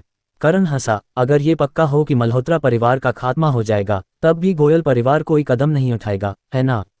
अगस्त्य और उर्मिला दोनों ने हैरानी से आंखें चौड़ी करके करण को देखा। मल्होत्रा परिवार का खात्मा, कच्चा माल रोकने जैसे छोटे से बिजनेस कदम के लिए मल्होत्रा परिवार को नष्ट करना। क्या उन्हें लगता है कि मल्होत्रा परिवार कोई साधारण गोभी है जिसे यूं ही नष्ट कर देंगे? उर्मिला ने अविश्वास से पूछा, एक गहरी जड़ों वाला कल्टीवेशन परिवार होने के नाते मल्होत्रा परिवार को सिर्फ किसी एक व्यक्ति को हराकर या मारकर नष्ट नहीं किया जा सकता। और अगर कोई कदम उठाया गया तो उनका जवाबी हमला भी बहुत ताकतवर होगा। क्या एक बिजनेस कदम इसके लायक है? करण ने खुलकर कहा, मेरा मल्होत्रा परिवार से झगड़ा सिर्फ कच्चे माल की रुकावट की वजह से नहीं है। जब तनिष्क शिमला आया था उसने कई बार हमारी जान को खतरा डाला। मैं मल्होत्रा परिवार से अंत तक लड़ने के लिए दृढ़ हूँ। ये बिजनेस कदम सिर्फ मल्होत्रा परिवार का एक टेस्ट था। जब मैंने नीतीश से फोन पर बात की थी। अगस्त्य की आंखें अचानक चमक उठी। प्रियंका मल्होत्रा परिवार की है और ये उनके पुराने आंतरिक झगड़े से जुड़ा है। क्या तुम अपनी पत्नी की बदला लेने में मदद कर रहे हो? करण हंसा। हाँ, मैं उसका बदला लेना चाहता हूँ और जो उसका है वो वापस दिलाना चाहता हूँ। करण ने अपनी पृष्ठभूमि का जिक्र नहीं किया क्योंकि वो सिर्फ प्रियंका और शनाया को इसके बारे में बताएगा। सबको यही लगने दे कि वो सिर्फ प्रियंका की मदद कर रहा है ताकि कोई जटिलता न हो। अगस्त्य ने भौहें सिकोड़ी। आखिरकार प्रियंका मल्होत्रा परिवार की है। मल्होत्रा परिवार से निपटने के बाद तुम लोग इसे कैसे सुलझाओगे? करण हंसा। जब मल्होत्रा परिवार को कल्टीवेशन परिवारों की सूची से हटा दिया जाएगा और जिन्हें कीमत चुकानी है वो चुका देंगे, तब प्रियंका मल्होत्रा परिवार में वापस जा सकती है और जो उसका है वो ले सकती है, साथ ही बाकी लोगों को जरूरी सुरक्षा दे सकती है। मुझे लगता है कि बचे हुए लोग इसे स्वीकार करेंगे क्योंकि लोगों को जीना तो पड़ता है ना। अगस्त्य हंसा। अगर मल्होत्रा परिवार नाकाम हो जाता है तो सब कुछ अपनी जगह आ जाएगा, लेकिन मल्होत्रा परिवार से निपटना इतना आसान नहीं है। हमारे गोयल परिवार का मल्होत्रा परिवार से कोई झगड़ा नहीं है, तो इस गंदगी में शामिल होने की जरूरत नहीं। मिस्टर करण, माफ करना लेकिन मैं इस मामले में मदद नहीं कर सकता। करण हंसा और अपना गिलास उठाया। ठीक है, तो चलो पीते हैं। मान लो मैंने ये बात उठाई ही नहीं। अगस्त्य ने करण की अडिग नजरों को देखा और हंसा। तुम्हारे आत्मविश्वास भरे रवैये को देखकर मिस्टर करण, लगता है कि तुम्हें स्थिति की अच्छी पकड़ है। चूंकि गोयल परिवार शामिल नहीं होना चाहता, करण ने स्वाभाविक रूप से अन्य परिवारों की स्थिति का खुलासा नहीं किया ताकि कोई रिसाव न हो। मल्होत्रा परिवार की जड़ें सचमुच गहरी हैं, लेकिन उनसे निपटना इतना मुश्किल नहीं है। मैंने शिमला में तनिष्क के निजी अंगरक्षक बिल्ला को मार डाला था। अगर तनिष्क जल्दी नहीं भागता तो वो भी वहीं खत्म हो जाता। क्या वो अब भी अच्छा भला नहीं जी रहा? उर्मिला और अगस्त्य गोयल की नजरें अचानक बदल गईं। उर्मिला ने हैरानी से कहा, तुमने तनिष्क मल्होत्रा के पर्सनल बॉडीगार्ड को मार डाला? करण ने सिर हिलाया। उसने उस वक्त मुझे मारने की कोशिश की थी, लेकिन बदकिस्मती से उसने मेरी ताकत को कम आंका। जब ऐसा था तो मैंने उस पर जरा भी रहम क्यों दिखाया होता? अगस्त्य ने आश्चर्य से पूछा। मल्होत्रा परिवार ने बाद में कोई जवाबी कार्रवाई नहीं की। करण हंसते हुए बोला, नंगे पांव वाले को जूते पहनने वालों से क्या डर? मल्होत्रा परिवार का तो इतना बड़ा बिजनेस एम्पायर है और मैं तो अकेला इंसान हूं। अगर उन्हें यकीन नहीं है कि वो मुझे पूरी तरह खत्म कर सकते हैं, तो जल्दबाजी में कुछ करना और मेरे बदले की आग को भड़काना उनके लिए समझदारी नहीं होगी। गोयल परिवार के वारिस होने के नाते अगस्त्य को ताकत के खेल की अच्छी समझ थी और उसने फट से असल बात पकड़ ली। क्या तुम आत्मिक मंडल मास्टर हो? करण ने सिर हिलाया। हाँ। अगस्त्य के चेहरे पर हैरानी छा गई और उर्मिला का मुंह थोड़ा खुला रह गया। दोनों ही कल्टीवेटर्स थे। हालांकि उर्मिला की ताकत कम थी, लेकिन दोनों को अच्छे से पता था कि 27-28 साल की उम्र में एक जवान ग्रैंड मास्टर होना क्या मायने रखता है। जीनियस, बिल्कुल जीनियस। ऐसा इंसान अगर पूरी तरह से दबाने की पक्की गारंटी न हो तो उसका बदला लेना इतना भारी पड़ सकता है कि कोई बर्दाश्त ही न कर पाए। ग्रैंड मास्टर की ताकत तो वैसे भी कमाल की होती है, जो मारने में उतना ही सहज है जितना खाना खाने में। भले ही अभी कोई उससे दुश्मनी न रखे, लेकिन 10-20 साल बाद जब वो और ताकतवर होकर ग्रेट ग्रैंड मास्टर बन जाए, तब क्या करेगा कोई? पूरा परिवार तबाह करना भी उसके लिए नामुमकिन नहीं होगा। इसी डर की वजह से मल्होत्रा परिवार ने अब तक करण के खिलाफ कोई कदम नहीं उठाया था। बेशक इसका मतलब ये नहीं कि मल्होत्रा परिवार ने हार मान ली थी। वो बस एकदम सटीक मौके की तलाश में थे जिसमें वो करण को एक झटके में खत्म कर सकें। लेकिन चंडीगढ़ के इलाके में 8 बड़े परिवारों में से सिर्फ पहले नंबर पर मौजूद झा परिवार के पास एक जिंदा ग्रेट ग्रैंड मास्टर था। बाकी 7 बड़े परिवारों के पास अलग अलग संख्या में ग्रैंड मास्टर्स तो थे, लेकिन कोई ग्रेट ग्रैंड मास्टर नहीं था। अगस्त्य ने आह भरी। कोई आश्चर्य नहीं कि मिस्टर करण को मल्होत्रा परिवार से जरा भी डर नहीं। ग्रैंड मास्टर की ताकत के सामने तो उन्हें भी सोच समझकर कदम उठाना पड़ता है। करण ने हंसते हुए कहा, वो बस मौका तलाश रहे हैं, इसलिए अभी हाथ रोक रहे हैं। अगर उन्हें सचमुच मौका मिल गया तो वो मुझ पर बिजली की तरह टूट पड़ेंगे। अगस्त्य ने सिर हिलाया। मिस्टर करण, तुम किस सेक्ट से हो? करण ने खुलकर जवाब दिया, मेरा कोई सेक्ट नहीं है, बस एक मास्टर हैं। शायद तुमने उनका नाम सुना हो, प्रलयनाथ। अगस्त्य हैरान हुआ और फिर हंसा। मिस्टर करण की हिम्मत वाकई मिस्टर प्रलयनाथ से मिलती जुलती है। लगता है शागिर्द अपने मास्टर से ज्यादा दूर नहीं गिरता। खाने के बाद करण बिना सहयोग की बात किए चला गया। अगस्त्य ने करण की गाड़ी को गायब होते देखा, फिर उर्मिला की तरफ मुड़ा और बोला, उर्मिला, करण एक बहुत तेज तलवार की तरह है। अगर ये दूसरों को चोट नहीं पहुंचाएगी तो खुद को ही नुकसान पहुंचाएगी। मल्होत्रा परिवार के साथ उसकी जंग तो होने ही वाली है। मेरा सुझाव है कि तुम करण से थोड़ा दूरी बनाकर रखो ताकि ज्यादा उलझाव ना हो। उर्मिला ने मुंह बनाया। करण को तो कुछ डर नहीं। तुम क्यों डर रहे हो? तुमने उसे मना कर दिया और उसने बाद में वो बात फिर उठाई भी नहीं। अगस्त्य ने सिर हिलाया। गोयल परिवार का मल्होत्रा परिवार से न कोई झगड़ा है, न कोई बिजनेस लेन देन। इसमें उलझने का कोई फायदा नहीं, हम बस चुपचाप हालात देखेंगे। उसके कॉन्फिडेंट रवैये को देखकर लगता है कि शायद उसे पहले ही कोई भरोसेमंद साथी मिल चुका है। उर्मिला ने उत्सुकता से पूछा, तुम अंदाजा लगा रहे हो? अगस्त्य ने सिर हिलाया। उसने जिक्र किया था, लेकिन हल्के फुल्के ढंग से, बिना गोयल परिवार को मनाने की कोशिश किए। मुझे लगता है कि उसे गोयल परिवार की भागीदारी की ज्यादा परवाह नहीं। शायद तुम्हारे चलते उसने बस यूं ही पूछ लिया। ये ऐसा है जैसे कोई पेड़ पर डंडा मारकर देख ले कि खजूर गिरते हैं या नहीं, शायद कोई अनजाने में फायदा हो जाए। उर्मिला ने सोचा और बोली, साथी? तुम्हारा मतलब पांड्या परिवार से है? अगस्त्य ने मुस्कुराते हुए कहा, मल्होत्रा परिवार से निपटने के लिए करण को पांड्या परिवार के साथ गठजोड़ करना ही होगा। और उसने निखिल की बीमारी ठीक की थी, है ना? मुझे लगता है कि बीमारी ठीक करना तो बहाना था, असल मकसद जायसवाल परिवार से गठजोड़ करना था। जायसवाल परिवार और मल्होत्रा परिवार के बीच बिजनेस में ढेर सारी प्रतिस्पर्धा है, और चूंकि उसने निरंजन की जान बचाई थी, तो बहुत मुमकिन है कि चटर्जी परिवार भी पांड्या और जायसवाल परिवार के साथ मिल जाए। उर्मिला की आंखें फैल गईं। जायसवाल, पांड्या और चटर्जी परिवार मिलकर मल्होत्रा परिवार के खिलाफ। अगस्त्य ने धीरे से कहा, ये बस एक अंदाजा है, लेकिन करण का गठजोड़ बनाने का रास्ता यही होगा। चूंकि उसने मल्होत्रा परिवार को पूरी तरह खत्म करने की कसम खाई है, तो उसे कोई न कोई रास्ता निकालना ही होगा। अगर जंग छिड़ी तो ये कोई छोटा मोटा झगड़ा नहीं होगा। मल्होत्रा परिवार का बिजनेस गोयल परिवार से जुड़ा नहीं है, और अगर हम शामिल भी हुए तो ज्यादा फायदा नहीं मिलेगा।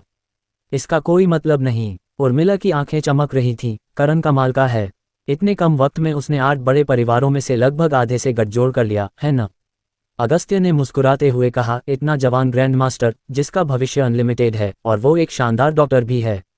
रिश्ते बनाने के नजरिए से वो पूरी तरह से दोस्ती करने लायक है।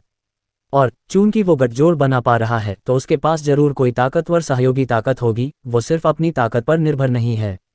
करण का मास्टर प्रलयनाथ बहुत जंगली है, और उसने कई सेक्ट्स को नाराज किया है, लेकिन साथ ही उसने कई ऐसे दोस्त भी बनाए हैं जो उसके लिए भाई जैसे हैं। अगर कुछ बड़ा हुआ और प्रलयनाथ ने बुलावा दिया, तो मुझे लगता है कि ग्रैंड मास्टर्स की पूरी फौज मदद के लिए आ जाएगी। भले ही करण अकेला दिखता हो, लेकिन वो असल में अकेले नहीं लड़ रहा।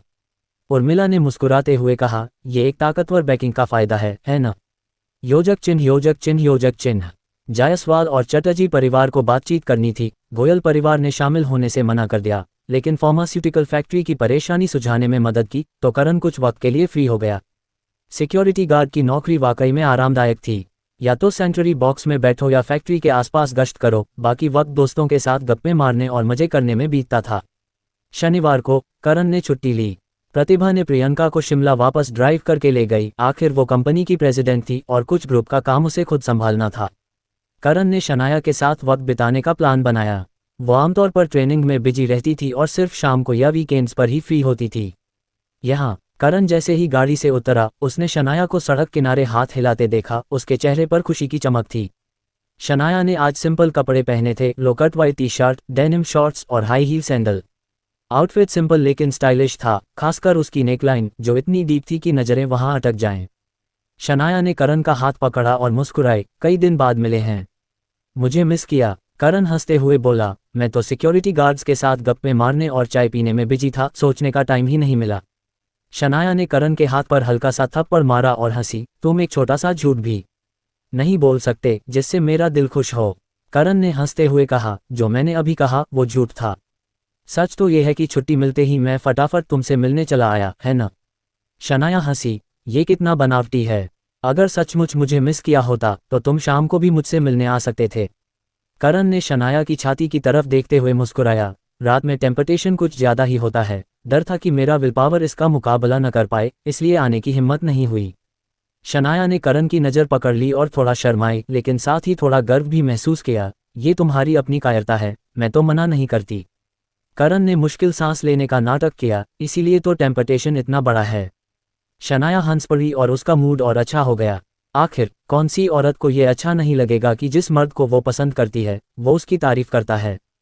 कहाँ चलें? शनाया ने मुस्कुराते हुए कहा, पहले शॉपिंग करेंगे फिर लंच। दोपहर में मैंने कुछ क्लासमेट्स के साथ बॉलिंग खेलने का प्लान बनाया है। करण ने सहमति में कहा, तुम बॉस हो। शनाया हंसी और बोली, चलो पहले मॉल में शॉपिंग करेंगे, कुछ कपड़े लेते हैं। पतझड़ आने वाला है, हमें ऑटम के कपड़े लेने होंगे। दोनों मॉल में घूमे और शनाया ने करण के लिए सिर से पांव तक कई सेट्स कपड़े खरीदे, वो भी कोई सस्ते नहीं थे। मेरे जैसे सिक्योरिटी गार्ड के लिए इतने अच्छे कपड़े ज़्यादा नहीं हो जाएंगे। शनाया ने मुस्कुराते हुए कहा, तुम्हारे साथ काम करने वालों को पता है कि तुम्हारे पास पैसे की कमी नहीं है और तुम बस सिक्योरिटी गार्ड बनकर मजे ले रहे हो, तो इसमें क्या दिक्कत है। चिंता मत करो, मैंने तुम्हारे लिए जो ब्रांड्स चुने हैं वो फेमस नहीं हैं, बल्कि कुछ नीश लग्जरी ब्रांड्स हैं। ये अच्छे दिखते हैं, कंफर्टेबल हैं और चटक नहीं हैं, जो तुम्हारी लो की पर्सनैलिटी से मैच करते हैं। कपड़े चुनने के बाद दोनों ने खाना खाया और फिर पास के बॉलिंग गली में चले गए। भाई, तुम्हें बॉलिंग खेलना आता है? करण ने सिर हिलाया, नहीं, कभी खेला नहीं। शनाया ने मुस्कुराते हुए कहा, मैं सिखाऊंगी, ये बहुत आसान है। बॉलिंग गली में पहुंचते ही शनाया के क्लासमेट्स पहले से मौजूद थे। एक लड़का और एक लड़की थी। लड़की थी शीला, जो एक चेन होटल की मालकिन थी, और लड़का था संजू, जो एक छोटी लेकिन पॉपुलर मूवी थिएटर चेन का मालिक था। संजू और शीला दोनों तलाकशुदा हैं और लगता है संजू को शीला पर क्रश है। करण ने इधर उधर देखा और बोला, बॉस और बॉस, ये तो तगड़ा गठजोड़ है। बस हम 4 लोग ही हैं। शनाया ने जवाब दिया, आनंद भी आएगा, वो अपनी एक फीमेल फ्रेंड को लाएगा। करण ने भौं उठाई, पिछली बार के बाद उसने तुम्हारे लिए कुछ मूव्स तो नहीं बनाए? नहीं, शनाया ने धीरे से हंसते हुए कहा, लेकिन उसकी नज़रें मुझ पर अभी भी थोड़ी अलग हैं। मुझे लगता है कि उसके दिल में अभी भी कुछ ख्याल हैं। पर चूंकि मैं जानबूझकर उससे दूरी बनाए हुए हूँ, उसने भी कोई मूव नहीं बनाया और बहुत पोलाइट बनकर रहता है। करण हंसा, तो आज तुम जानबूझकर ये कर रही हो? शनाया ने हंसते हुए कहा, तुम्हें थोड़ा और दबदबा दिखाना चाहिए, वरना वो मुझ पर दौरे डालता रहेगा। कौन सा तुम सिक्योरिटी गार्ड हो? मुझे लगता है कि वो अपने दिल में अभी भी थोड़ा सुपीरियर फील करता है और सोचता है कि वो तुमसे बेहतर है। करण ने आंख मटकाई, दबदबा कैसे दिखाऊं? शनाया ने मुस्कुराते हुए कहा, मुझे थोड़ा और गले लगाओ, चूमो, क्या ये काफ़ी नहीं? खुद देखने का असर तो अलग ही होता है। करण ने हंसते हुए कहा, ठीक है, तुम बॉस हो। करण ने संजू और शीला से हाय हेलो की और चारों ने 2 लेन में बढ़कर खेल शुरू किया। शनाया ने करण को बॉलिंग के नियम और टेक्निक्स सिखाए। एक ग्रैंड मास्टर होने के नाते करण का अपने शरीर पर गजब का कंट्रोल था। 2 राउंड्स आजमाने के बाद वो बहुत अच्छा खेलने लगा। जब दोनों खेल रहे थे तभी आनंद आया। साथ में एक खूबसूरत लड़की थी जिसने white T shirt, short skirt और स्नीकर्स पहने थे। वो 20 साल की उम्र में थी, बहुत सुंदर लेकिन थोड़ा घमंडी लग रही थी। हाय हेलो के बाद आनंद ने परिचय दिया, ये मेरी दोस्त सृष्टि। ये शनाया है और उसका बॉयफ्रेंड करण। सृष्टि शुरू से ही शनाया को घूर रही थी। परिचय सुनने के बाद उसने ठंडे लहजे में कहा, तुम्हारा सरनेम शनाया है, तो तुम प्रियंका की कजिन हो, है न? करण की नज़रें हल्की सी बदल गईं, क्योंकि उसने प्रियंका का नाम लिया और उसका सरनेम भी मल्होत्रा था, तो उसकी पहचान साफ थी। यहाँ मल्होत्रा परिवार की किसी से मुलाकात होना काफ़ी इत्तेफाक था। शनाया को भी ये बात समझ आ गई। अपनी कजिन प्रियंका के अनुभव की वजह से उसे मल्होत्रा परिवार से कोई अच्छी फीलिंग नहीं थी। हाँ, तुम मल्होत्रा परिवार से हो, है न?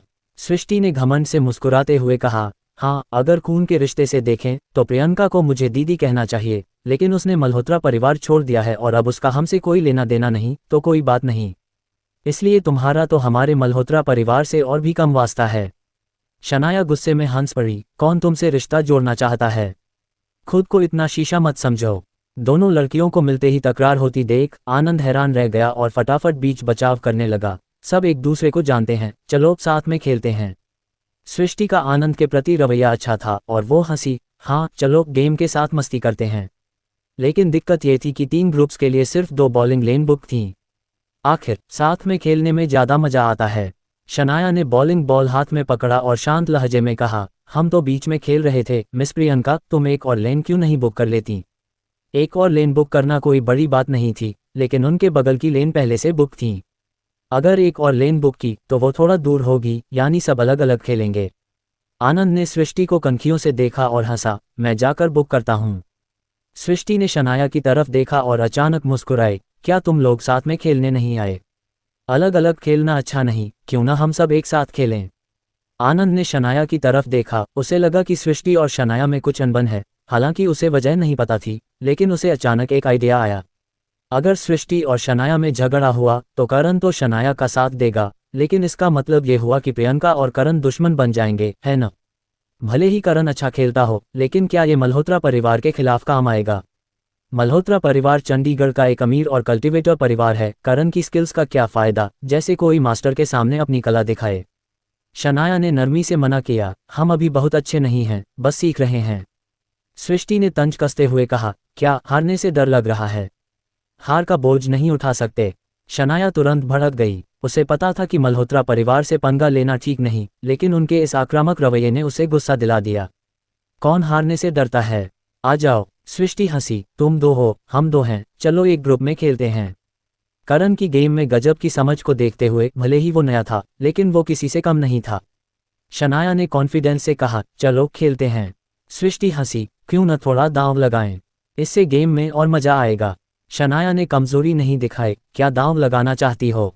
सृष्टि ने हंसते हुए कहा, पहली मुलाकात है तो बड़ा दांव नहीं लगाते, बस छोटा मोटा 1 करोड़ चाय पानी के लिए, ठीक है? 1 करोड़ कोई छोटी रकम नहीं थी और शनाया इसे अफोर्ड कर सकती थी, लेकिन हारने पर थोड़ा दुख तो होता। 1 करोड़ से तो एक अच्छी कार या किसी सेकंड टियर शहर में घर तक खरीदा जा सकता था। जब से उसने बाहर ब्यूटी सैलून खोला था, उसने अपने परिवार से पैसे नहीं मांगे थे और सारी खर्चे उसकी अपनी कमाई से चलते थे। लेकिन वो फिर भी दांव लगाना चाहती थी। पैसे हारने से बेहतर था कि मल्होत्रा परिवार के सामने नीचा न दिखे। उनका घमंडी रवैया उसे चिढ़ा रहा था और अगर वो जीत गई तो अपनी बहन की तरफ से कुछ गुस्सा निकाल लेगी। करण ने अचानक मुस्कुराते हुए टोका, हमें तो दोपहर की चाय पसंद नहीं, तो चाय पानी का दांव नहीं लगाएंगे। सृष्टि हंसी। क्यों, 1 करोड़ भी नहीं जुटा सकते? तुम्हारे कपड़ों को देखकर तो लगता है कि नए नए खरीदे हैं, अभी अभी लिए क्या? सृष्टि ने शनाया की तरफ देखा। मिस शनाया, तुम्हारा बॉयफ्रेंड करता क्या है जो 1 करोड़ भी नहीं जुटा सकता? सृष्टि शनाया का मजाक उड़ा रही थी, लेकिन शनाया गुस्सा होने की बजाय हंस पड़ी। उसे कुछ मजेदार सा लगा और वो हंसने लगी। वो सिक्योरिटी गार्ड है। सृष्टि ने आंखें फैलाकर हैरानी का नाटक किया। अरे, भले ही तुम्हारा शनाया परिवार मुश्किल में हो, लेकिन इतना भी नहीं गिरा है न? कम से कम तुम्हारी बहन के पास तो एक कंपनी है, वो तुम लोगों की परवाह नहीं करती। शनाया ने मुस्कुराते हुए जवाब दिया, कौन कहता है कि मुझे उससे प्यार है न भाई? करण ने शनाया की मुस्कान देखी और समझ गया कि वो फिर से उसके सिक्योरिटी गार्ड जॉब का मजाक उड़ा रही थी। उसे दूसरों की हैरान वाली शक्लें देखकर मजा आता था, जैसे वो सारी दुनिया की शक्लें देख रही हो। करण ने उसे इग्नोर किया और सृष्टि को देखते हुए मुस्कुराया, मिस प्रियंका, इतनी जल्दी मत करो। मैंने कहा कि चाय पानी का दांव नहीं लगाऊंगा, लेकिन ये नहीं कहा कि डिनर से पहले का खर्चा, बार में खर्चा या बीबीक्यू का दांव नहीं लगाऊंगा। खैर, मैं हिसाब किताब में आलसी हूं, तो चलो बड़ा खेलते हैं, वरना मजा नहीं आएगा। 20 करोड़ का दांव कैसा रहेगा? सृष्टि ने आंखें फैलाकर तंज कसते हुए कहा, क्या बकवास कर रहे हो? 20 करोड़ तुम जुटा भी सकते हो। लगता है तुम बस बोलकर मुझे डराना चाहते हो। करण ने आराम से वो कार्ड निकाला जो आयुष ने उसे दिया था और जिसे उसने कभी इस्तेमाल नहीं किया था। इस कार्ड में 20 करोड़ हैं। नहीं, रुको, इसमें सिर्फ 19.5 करोड़ हैं। तो 19.5 करोड़ का दांव लगाएं, क्या कहती हो? 19.5 करोड़। आनंद और सृष्टि दोनों हैरान रह गए। क्या वो सिर्फ एक सिक्योरिटी गार्ड नहीं था? उसने यूं ही एक कार्ड निकाला और उसमें इतने सारे पैसे थे जिसे उसने इतनी आसानी से दांव पर लगा दिया। 20 करोड़ का एक शाही दांव। आनंद ने शुरू में करण को हल्के में लिया था, ये सोचकर कि वो बस एक दिमाग वाला गुंडा है। वो एक मॉल का एलिट, शायद लड़ाई में जीत ना पाए, लेकिन जिंदगी में कौन लड़ाई पर निर्भर करता है? पैसे ही तो असल में मायने रखते हैं ना। लेकिन अब करण ने अचानक 20 करोड़ निकालकर दांव लगाया और आनंद पूरी तरह से चकरा गया। हालांकि वो एक कंपनी चलाता था और काफी अमीर था, वो भी 20 करोड़ निकाल सकता था, लेकिन इतने शान से दांव नहीं लगा सकता था। क्या करण वाकई इतना अमीर है? सच है या झूठ? आनंद ने पास खड़ी शनाया को देखा और पाया कि वो भी हैरान थी, तो उसे समझ आया कि इसका शनाया से कोई लेना देना नहीं है। सोचने पर भले ही शनाया एक अमीर खानदान से थी, लेकिन वो जुए के लिए 20 करोड़ कहाँ से लाएगी? इसका मतलब अगर करण सच बोल रहा था तो ये 20 करोड़ पूरी तरह से उसके अपने थे और शनाया को इसकी कोई खबर नहीं थी। उसने अनायास ही सृष्टि की तरफ देखा, लेकिन पाया कि उसका चेहरा भी हैरानी और सदमे से भरा था। उसने अभी अभी शनाया का मजाक उड़ाया था कि वो एक सिक्योरिटी गार्ड के साथ डेटिंग कर रही है और 1 करोड़ का दांव भी नहीं लगा सकती, और फिर इस सिक्योरिटी गार्ड ने 20 करोड़ निकालकर उसके मुंह पर तमाचा मार दिया। सृष्टि का चेहरा तुरंत लाल हो गया। वो हमेशा दूसरों का मजाक उड़ाती थी और दूसरों को तमाचा मारती थी, कोई उसका मजाक उड़ाने या उसे तमाचा मारने की हिम्मत कैसे कर सकता था? आखिर वो चंडीगढ़ के मल्होत्रा खानदान से थी। भले ही उसका बाप खानदान का मुखिया नहीं था, फिर भी वो एक कोर मेंबर था और मल्होत्रा खानदान में उसकी अच्छी पोजीशन थी, इसलिए उसे बाहर हर जगह इज्जत मिलती थी। और सबसे ज़रूरी बात, वो दांव नहीं लगा सकती थी। वो 20 करोड़ नहीं निकाल सकती थी। हालांकि वो अपने खानदान की इकलौती बेटी थी, उसे काफ़ी पॉकेट मनी मिलती थी और वो शाही जिंदगी जीती थी, लेकिन ये 20 करोड़ थे, 2000 नहीं। करण ने सृष्टि के लाल चेहरे को देखा और हैरानी भरा एक्सप्रेशन दिखाया, क्या हुआ मिस सृष्टि, तुम दांव स्वीकार करने की हिम्मत नहीं कर रही? मल्होत्रा खानदान की मिस के तौर पर क्या तुम 20 करोड़ भी नहीं निकाल सकती? सृष्टि का चेहरा और लाल हो गया और करण ने उसके पहले वाले शब्दों को दोगुना करके लौटा दिया, जो उसके चेहरे पर जोरदार तमाचे जैसा था। सृष्टि के एक्सप्रेशन को देखकर आनंद को समझ आया कि वो 20 करोड़ नहीं निकाल सकती और करण ने उसे कॉर्नर कर लिया था। वो जल्दी से बीच में आया, हम बाहर मजे करने आए हैं। छोटा मोटा दांव मजेदार होता है, लेकिन इतना बड़ा क्यों? इसकी कोई जरूरत नहीं, करण ने यूं ही जवाब दिया। हाँ, छोटा मोटा दांव मजेदार होता है ना? 20 करोड़ ज्यादा नहीं, बस मजे के लिए। आनंद का चेहरा अकड़ गया।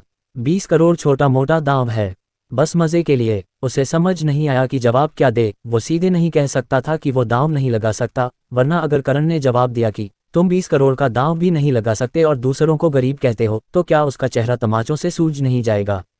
शनाया के चेहरे पर उत्साह भरा लुक था और वो मजे ले रही थी। दिखाओ ना, अब दिखाओ। करण ने उसे कभी निराश नहीं किया। कितना कूल है। करण ने देखा कि आनंद चुप हो गया, फिर सृष्टि की तरफ मोड़ा। मिस सृष्टि, अगर तुम्हें लगता है कि दांव बड़ा है और तुम नहीं लगा सकती, तो कोई बात नहीं। बस बोल दो कि नहीं कर सकती और हम दांव नहीं लगाएंगे। करण की आखिरी बात सुनकर सृष्टि के दिमाग में अचानक एक ख्याल आया, कहीं वो झूठ तो नहीं बोल रहा कि उसके कार्ड में लाखों हैं। वो पक्का जानता था कि वो 20 करोड़ नहीं निकाल सकती, इसलिए उसने जानबूझकर ये नंबर बोला ताकि उसे धोखा दे ना। एक सिक्योरिटी गार्ड 20 करोड़ कहाँ से लाएगा, और वो भी 20 करोड़ को बॉलिंग के गेम पर दांव लगाएगा? नामुमकिन, बिल्कुल नामुमकिन। सृष्टि को ये बात समझ आए और वो गुस्से से भर गई। उसने मुझे धोखा देने की हिम्मत की। मैं तो लगभग उसकी बातों में आ ही गई थी। सृष्टि ने तंज कसा। 20 करोड़, ओह सॉरी, 19 करोड़ 50 लाख, ये तो बहुत कन्विंसिंग झूठ लगता है। मुझे यकीन है तुम्हारे इस कार्ड में 20,000 रुपये भी नहीं हैं ना। मुझे डराने की कोशिश। ठीक है, चलो फ़ोन पर बैंक बैलेंस चेक करते हैं और अगर इतने पैसे हैं तो मैं तुम्हारे साथ दांव लगाऊंगी। करण ने हंसते हुए कहा, अगर मैं साबित कर दूं कि मेरे पास इतने पैसे हैं तो तुम दांव लगाओगी? सृष्टि ने सिर हिलाया, जैसे ये बहुत नॉर्मल बात हो। बिल्कुल, जुए में भी पैसे वेरीफाई करने पड़ते हैं ना। छोटे दांव में लोग वेरीफाई नहीं करते क्योंकि उन्हें यकीन होता है कि सामने वाला पैसे दे सकता है, लेकिन 20 करोड़ के लिए तुम जैसे सिक्योरिटी गार्ड पर मुझे यकीन कैसे हो? अगर तुम मुझे धोखा देना चाहते हो तो कम से कम कोई ज्यादा भरोसेमंद नंबर तो बोलो। सृष्टि ने ये कहा और आनंद ने आंखें झपकाईं, जैसे उसे अचानक रोशनी दिख गई हो। हाँ, एक सिक्योरिटी गार्ड 20 करोड़ कहाँ से लाएगा? वो भी इस झूठ में अनजाने में फंस गया था। शनाया भी थोड़ा परेशान हो गई। वो जानती थी कि करण बहुत काबिल है, लेकिन क्या वो वाकई 20 करोड़ निकाल सकता है? पहले जब करण ने उसका बॉयफ्रेंड बनने का नाटक किया था, तब सिर्फ कुछ लाख रुपए की जरूरत थी। करण ने तीनों को देखा और मुस्कुराते हुए कहा, ठीक है, तुम वेरिफिकेशन चाहते हो, चलो वेरीफाई करते हैं। करण ने अपना मोबाइल निकाला, बैंक का नंबर डायल किया, ट्रांजैक्शन पासवर्ड डाला, बैलेंस चेक किया और स्पीकर ऑन कर दिया। उद्धरण चिन्ह, वर्तमान बैलेंस है 19 करोड़ 50 लाख। सचमुच इतने पैसे थे? उस कार्ड में वाकई इतने पैसे थे? आनंद का चेहरा थोड़ा अजीब हो गया और सृष्टि का एक्सप्रेशन काफी खराब हो गया।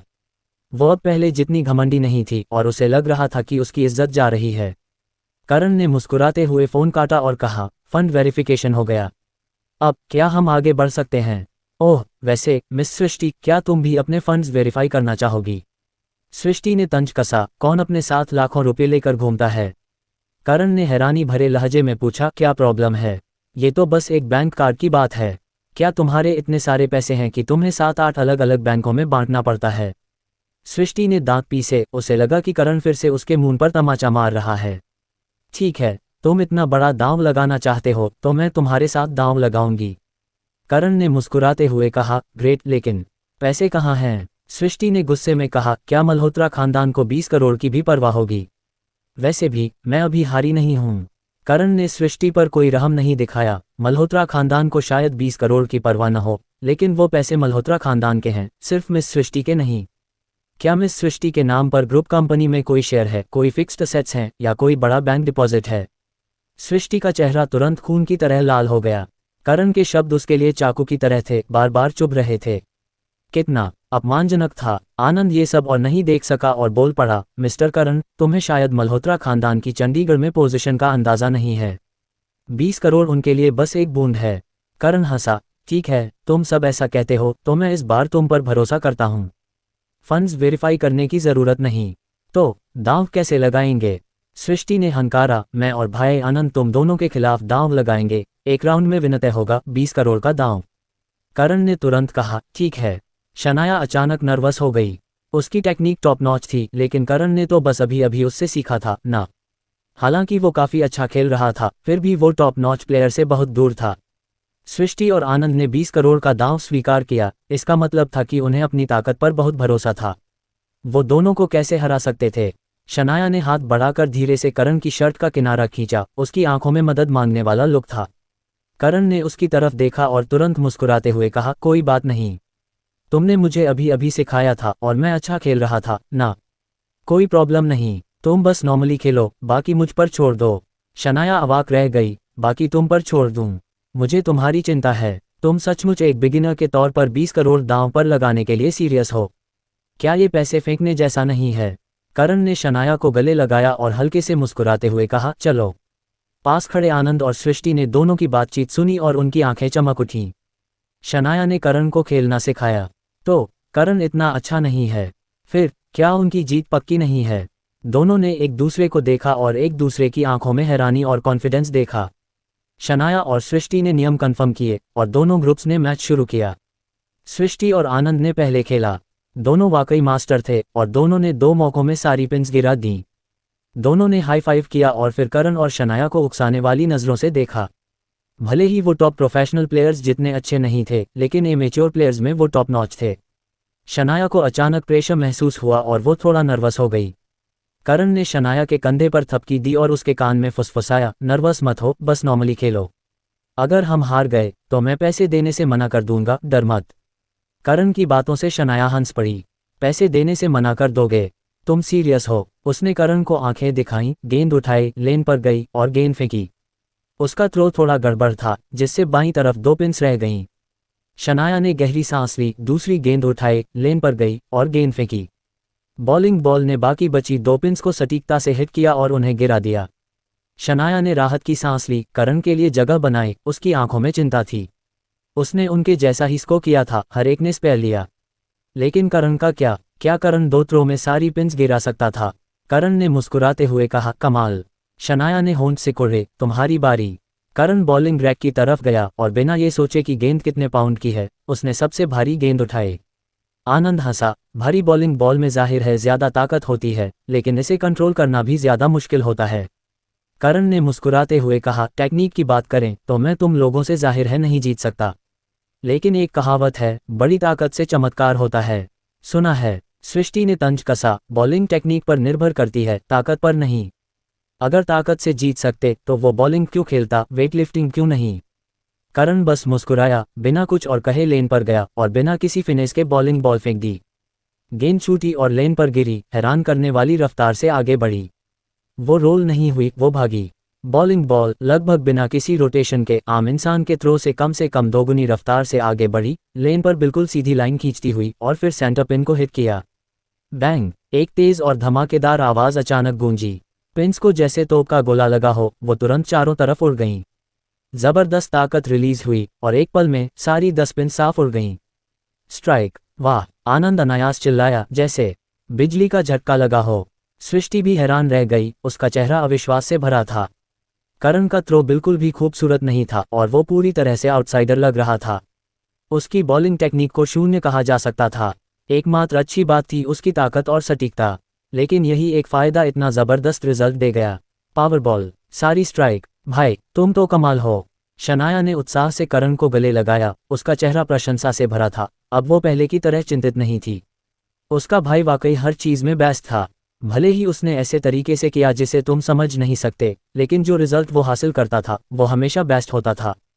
करण वापस आया और हंसा, मैंने कहा था ना, बड़ी ताकत से चमत्कार होता है, देखा, साबित हो गया ना। सृष्टि का चेहरा पीला पड़ गया, बॉलिंग ऐसे नहीं खेली जाती। करण ने कंधे उचकाए, बॉलिंग में कोई नियम नहीं है कि तुम ऐसा नहीं कर सकते। तुम में बस वो काबिलियत नहीं है। सृष्टि अवाक रह गई और जवाब नहीं दे सकी। हाँ, कोई नियम नहीं था कि तुम ऐसा नहीं कर सकते, आखिर ये भी एक फायदा था। पावर बॉल, जैसा शनाया ने अभी चिल्लाया था, इस तरह की गेंदों के लिए एक खास टर्म थी, जिसमें जबरदस्त ताकत होती है और सीधे टकराकर पिन्स को गिरा देती है। करण का तरीका बस पावर बॉल को एक्सट्रीम तक ले गया था। ताकत, सटीकता मैक्स, टेक्निक शून्य, इफेक्ट फुल मार्क्स। बॉलिंग के स्कोरिंग नियमों के मुताबिक 2 लगातार स्पेयर स्ट्राइक भी फुल स्ट्राइक के तौर पर गिनी जाती हैं, लेकिन वो अगली गेंद का स्कोर जोड़ती हैं, जबकि सिंगल बॉल फुल स्ट्राइक अगली 2 गेंदों का स्कोर जोड़ती है। इस हिसाब से पहले राउंड में करण और शनाया 1 गेंद के स्कोर से आगे थे। चलो, सृष्टि का चेहरा अच्छा नहीं लग रहा था और उसे पहले से ही बुरा अंदेशा हो रहा था। वाकई इसके बाद का गेम पूरी तरह से बोरिंग था। चाहे आनंद और सृष्टि ने कितनी भी कोशिश की, करण ने बस सीधा साधा बिना किसी फ्रिल्स का पावर बॉल इस्तेमाल किया। बैंग बैंग बैंग, तेज धमाकेदार आवाजें बार बार गूंजती रहीं और हर बार ऐसा लगता था जैसे सृष्टि के चेहरे पर तमाचा मारा जा रहा हो। यहाँ तक कि पास में खेल रहे कई लोग भी इस टेक्निकल प्लेयर्स और बर्बर के बीच की जंग देखने आ गए। टेक्निकल प्लेयर्स शायद खूबसूरत लगते हों, लेकिन बर्बर की ज़बरदस्त ताकत के सामने वो इतने कमज़ोर और बेबस लग रहे थे। पूरा ब्लोआउट। 10 राउंड के बाद करण और शनाया ने बड़ी मार्जिन से जीत हासिल की। शनाया की टेक्निक आनंद और सृष्टि के बराबर थी, जबकि करण का दबंग और क्रशिंग थ्रो हर बार सिंपल और भरोसेमंद फुल स्ट्राइक की गारंटी देता था। वाह, हम जीत गए। शनाया उत्साहित थी, आखिर ये 20 करोड़ का दांव था। उसने और करण ने मिलकर 2 मजबूत विरोधियों को हराया और 20 करोड़ जीते। शनाया ने करण को गले लगाया और खुशी से चिल्लाए, आसपास के लोगों की परवाह नहीं की और सीधे करण को जोर से किस कर लिया, जिससे आसपास हंसी और जलन भरी नजरों का दौर शुरू हो गया। आनंद और सृष्टि के चेहरों का रंग उड़ा हुआ था और उन्होंने एक दूसरे को देखा, उनकी आंखों में हल्का सा पैनिक था। 20 करोड़, हार गए, अब क्या करें? पैसे देना नामुमकिन था, सृष्टि 20 करोड़ नहीं निकाल सकती थी। करण ने उत्साहित शनाया को छोड़ा, सृष्टि के पास गया और मुस्कुराते हुए कहा, मिस सृष्टि, तुम हार गई, हार मानो और पैसे दो। सृष्टि का दिल शर्मिंदगी और गुस्से से भरा था और उसे हमेशा लग रहा था कि वो करण के जाल में फंस गई थी। जैसा मैंने पहले कहा, मेरे पास इतने पैसे नहीं हैं। कौन 20 करोड़ लेकर शॉपिंग करने निकलता है? करण ने मुस्कुराते हुए कहा, कोई बात नहीं, तुम फोन करके अपने खानदान से पैसे ट्रांसफर करवा सकती हो। चंडीगढ़ मल्होत्रा खानदान, ये तो बस 20 करोड़ है, एक बूंद, तुम कर्ज तो नहीं चुराओगी ना? सृष्टि ने हंकारा, मैं कर्ज नहीं चुराऊंगी, मुझे अपना बैंक अकाउंट नंबर दो, मैं बाद में किसी से ट्रांसफर करवा दूंगी। करण ने मुस्कुराते हुए कहा, आज का काम आज ही खत्म, मैं बाद का इंतजार नहीं कर सकता। सृष्टि का चेहरा अचानक खराब हो गया, तुम जानबूझकर मुश्किल कर रहे हो। करण ने हैरानी भरा एक्सप्रेशन बनाया, मुश्किल कैसे? ये तो बस थोड़े से पैसे की बात है, एक फ़ोन कॉल की बात है ना।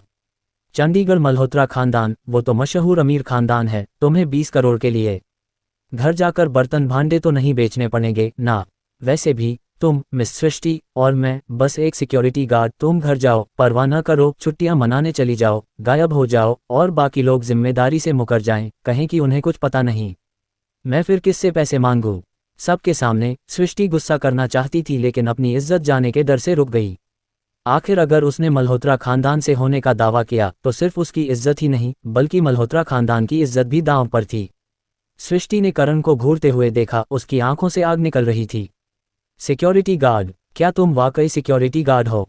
कौन सा सिक्योरिटी गार्ड यूं ही 20 करोड़ निकालकर जुआ खेल सकता है? करण की बेफिक्र और यहां तक कि मजाक उड़ाने वाली आंखों को देखकर सृष्टि को समझ आया कि अगर उसने आज इस मामले को ठीक नहीं किया तो वो जा नहीं पाएगी और मल्होत्रा खानदान की इज्जत को वो जमीन पर गिराकर कुचल देगी। सृष्टि ने दांत पीसे, चलो प्राइवेट में बात करते हैं। योजक चिन्ह योजक चिन्ह योजक चिन्ह। आप 4 लोग भीड़ से बचते हुए पास के एक लाउंज में गए। करण ने आराम से कहा, मिस सृष्टि, यहाँ कोई नहीं है।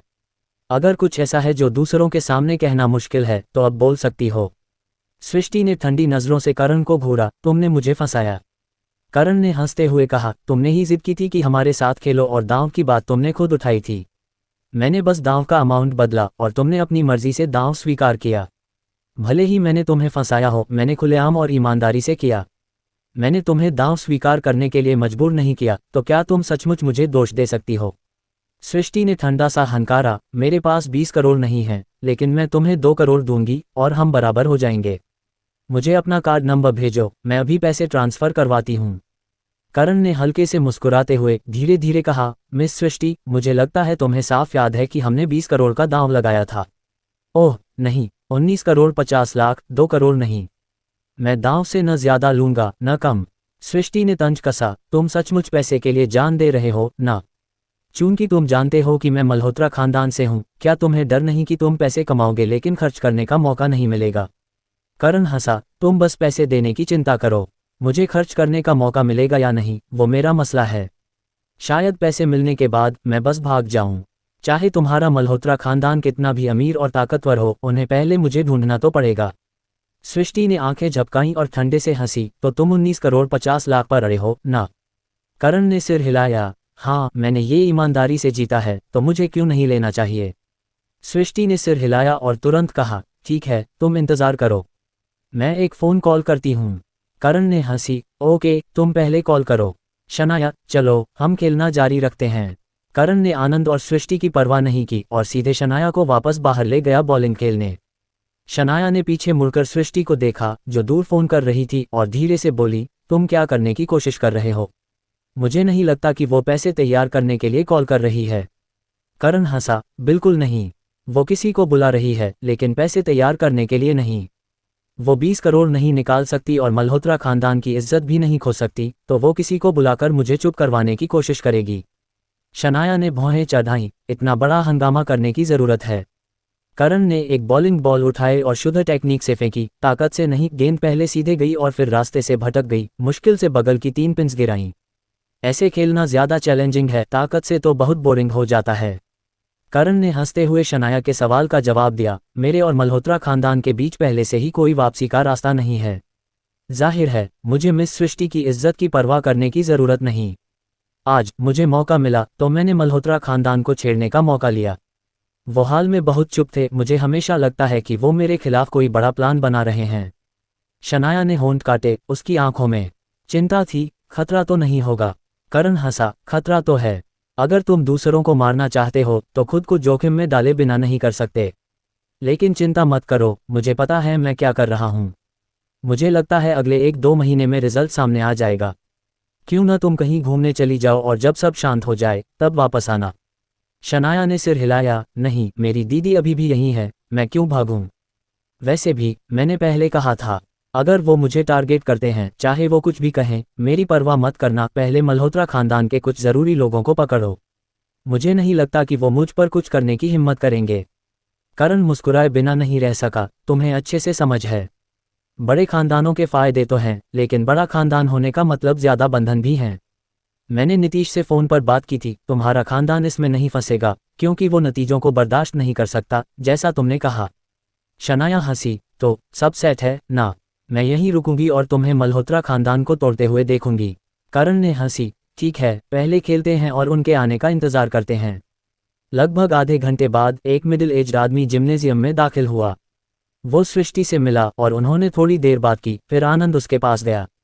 मिस्टर करण, सृष्टि के खानदान से कोई आया है, प्लीज इधर आओ। ठीक है। करण ने तुरंत हामी भरी और शनाया के साथ उसके पास चला गया। उसी वक्त उसने यूं ही पूछा, पैसे इकट्ठे कर लिए? आनंद का एक्सप्रेशन कुछ अजीब था और वो थोड़ा हैरान लग रहा था जब उसने करण को देखा। क्या ये लड़का वाकई भोला है? क्या उसे सचमुच लगता है कि सृष्टि ने पैसे इकट्ठे करने के लिए फ़ोन किया था? क्या उसे वाकई लगता है कि जो शख्स आया है वो उसे पैसे देने आया है? मुझे डिटेल्स तो ठीक से पता नहीं, तो मुझसे सीधे बात कर लो, आनंद ने हकलाते हुए जवाब दिया। लेकिन वो सोच रहा था कि करण को निपटाने के बाद शनाया ज़रूर करण के लिए गिड़गिड़ाएगी।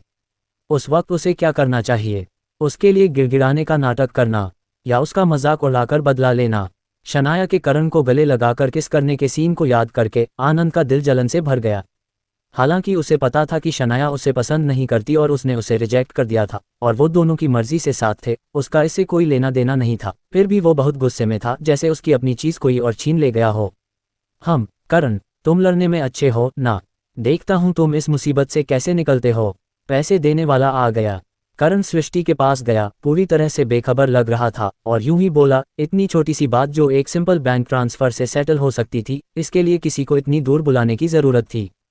सृष्टि ने बिना कुछ बोले तंज कसा, लेकिन जिस तरह से वो करण को देख रही थी, वो जैसे किसी मरे हुए इंसान को देख रही हो।